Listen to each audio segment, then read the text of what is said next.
De l'Évangile de Jésus-Christ selon saint Luc, chapitre 10, versets 38 à 42. En ce temps-là, Jésus entra dans un village. Une femme nommée Marthe le reçut. Elle avait une sœur appelée Marie, qui s'étant assise aux pieds du Seigneur écoutait sa parole.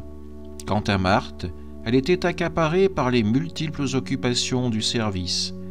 Elle intervint et dit « Seigneur, cela ne te fait rien que ma sœur m'ait laissé faire seule le service?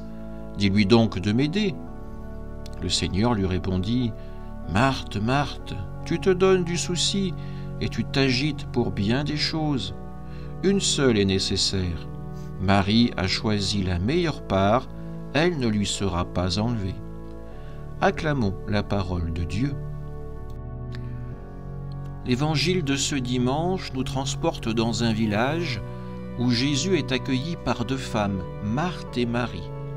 Ce passage bien connu nous invite à contempler deux manières d'aimer et de servir le Seigneur. Marthe, pleine de zèle, s'active pour offrir à Jésus une hospitalité parfaite, tandis que Marie, assise à ses pieds, s'abreuve de sa parole.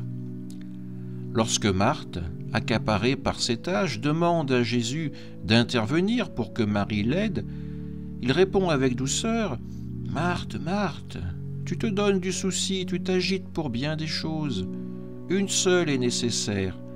Marie a choisi la meilleure part, elle ne lui sera pas enlevée. » Ce dialogue nous touche profondément, car il reflète nos propres tensions. Combien de fois, comme Marthe, nous laissons-nous submerger par les exigences du quotidien? Nos responsabilités, nos soucis, nos désirs de bien faire, tout cela peut nous éloigner de l'essentiel. Écouter Jésus, nous nourrir de sa présence. Marthe n'est pas à blâmer pour son service, il est précieux, nécessaire. Mais Jésus l'invite à recentrer son cœur sur la meilleure part, celle qu'a choisie Marie, l'écoute attentive de la parole. Pour illustrer ce message, permettez-moi de vous partager cette petite histoire. Dans un village au bord d'une forêt vivaient deux amis, Théo, qui est un fermier travailleur, et Milo, son ami, mais qui est plutôt un marchand contemplatif. Un jour, un sage vient dans leur village, plante un arbre aux feuilles scintillantes et promet des fruits d'or à ceux qui sauraient écouter son chant. Théo, plein d'énergie, se mit à labourer, à arroser, à tailler l'arbre, espérant mériter ainsi ses fruits. Milo, lui, s'asseyait sous ses branches, écoutant le murmure de ses feuilles. Un soir, Théo, épuisé, vit Milo méditer tranquillement. Jaloux, en colère, il s'écria « Pourquoi restes-tu là à ne rien faire? Je travaille dur, et toi tu attends les fruits sans effort. » Milo lui répondit « Théo, viens écouter. L'arbre parle à ceux qui s'arrêtent. » Mais Théo, trop occupé, peut-être aussi trop fier, ignora l'appel de son ami.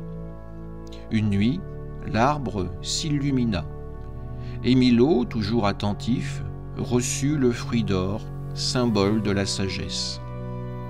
Jaloux, Théo s'approcha, mais Milo partagea son fruit en lui disant « L'arbre donne à ceux qui écoutent, prends le temps et tu entendras. » Touché, Théo s'assit enfin, et l'arbre lui offrit un fruit.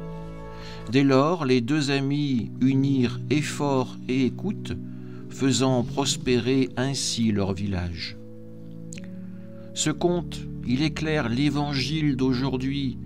Théo, comme Marthe, s'active avec générosité, mais sa jalousie envers Milo, qui semble ne rien faire, révèle une agitation intérieure. Marthe, elle aussi, ressent une forme de frustration face à Marie, Marie qui choisit de s'asseoir plutôt que de l'aider. Pourtant, Jésus ne rejette pas le service de Marthe. Il l'invite à dépasser son agitation, à dépasser sa jalousie, pour découvrir ce que Marthe a compris. S'arrêter aux pieds du Seigneur, c'est choisir la meilleure part, celle qui donne sens à tout le reste. Frères et sœurs, ce récit nous parle de nos propres vies. Comme Théo, nous pouvons être jaloux de ceux qui semblent avoir plus de temps, plus de paix, plus de dons spirituels. Comme Marthe, nous pouvons nous perdre dans nos occupations, oubliant que le Christ nous attend dans le silence de la prière, dans l'écoute de sa parole. Jésus ne nous demande pas de cesser de servir, car oui, le service est bien un acte d'amour, mais il nous demande de donner la priorité à sa présence. C'est en Jésus que nous trouvons la force d'agir avec un cœur libre, sans jalousie ni agitation. Comment vivons-nous cet équilibre entre action et contemplation? Prenons-nous le temps, comme Marie, comme Milo, de nous asseoir pour écouter? Ou sommes-nous comme Marthe et Théo, parfois trop absorbés par nos tâches pour entendre vraiment la voix de Dieu? Aujourd'hui, Jésus nous invite à choisir la meilleure part, un moment chaque jour pour prier, pour lire l'Écriture ou simplement laisser notre cœur au repos en Jésus. Ce n'est pas une perte de temps, c'est une source de paix qui transformera nos actions. En ce jour, demandons la grâce de surmonter la jalousie, l'agitation qui nous éloigne de l'essentiel. Que notre service, comme celui de Marthe, soit nourri par l'écoute, comme celle de Marie. Que nos vies deviennent un chant d'amour, un chant de paix, à l'image des fruits d'or partagés par les deux amis Théo et Milo.